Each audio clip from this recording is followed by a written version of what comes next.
Kisah Para Rasul 11. Petrus mempertanggungjawabkan baptisan Kornelius di Yerusalem. Rasul-rasul dan saudara-saudara di Yudea mendengar bahwa bangsa-bangsa lain juga menerima firman Allah. Ketika Petrus tiba di Yerusalem, orang-orang dari golongan yang bersunat berselisih pendapat dengan dia. Kata mereka, "Engkau telah masuk ke rumah orang-orang yang tidak bersunat dan makan bersama-sama dengan mereka." Tetapi Petrus menjelaskan segala sesuatu berturut-turut, katanya, "Aku sedang berdoa di kota Yope. Tiba-tiba rohku diliputi kuasa ilahi dan aku melihat suatu penglihatan. Suatu benda berbentuk kain lebar yang bergantung pada keempat sudutnya diturunkan dari langit sampai di depanku. Aku menatapnya dan di dalamnya aku lihat segala jenis binatang berkaki empat dan binatang liar dan binatang menjalar dan burung-burung. Lalu aku mendengar suara berkata kepadaku, 'Bangunlah, hai Petrus, sembelihlah dan makanlah.' Tetapi aku berkata, 'Tidak Tuhan, tidak, sebab belum pernah sesuatu yang haram dan yang tidak tahir masuk ke dalam mulutku.' Akan tetapi untuk kedua kalinya suara dari sorga berkata kepadaku, 'Apa yang dinyatakan halal oleh Allah, tidak boleh engkau nyatakan haram.' Hal itu terjadi sampai 3 kali, lalu semuanya ditarik kembali ke langit. Dan seketika itu juga 3 orang berdiri depan rumah di mana kami menumpang. Mereka diutus kepadaku dari Kaisarea. Lalu kata Roh kepadaku, 'Pergi bersama mereka dengan tidak bimbang.' Dan ke-6 saudara ini menyertai aku. Kami masuk ke dalam rumah orang itu, dan ia menceritakan kepada kami bagaimana ia melihat seorang malaikat berdiri di dalam rumahnya dan berkata kepadanya, 'Suruhlah orang ke Yope untuk menjemput Simon yang disebut Petrus. Ia akan menyampaikan suatu berita kepada kamu, yang akan mendatangkan keselamatan bagimu dan bagi seluruh isi rumahmu.'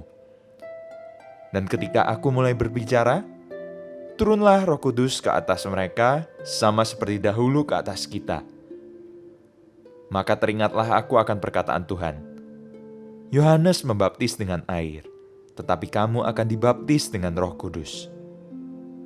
Jadi jika Allah memberikan karunia-Nya kepada mereka sama seperti kepada kita pada waktu kita mulai percaya kepada Yesus Kristus, bagaimanakah mungkin aku mencegah Dia?"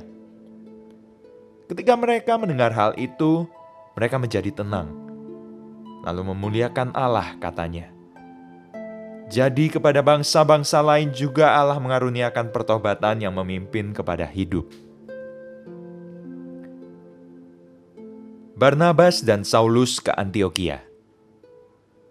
Sementara itu banyak saudara-saudara telah tersebar karena penganiayaan yang timbul sesudah Stefanus dihukum mati.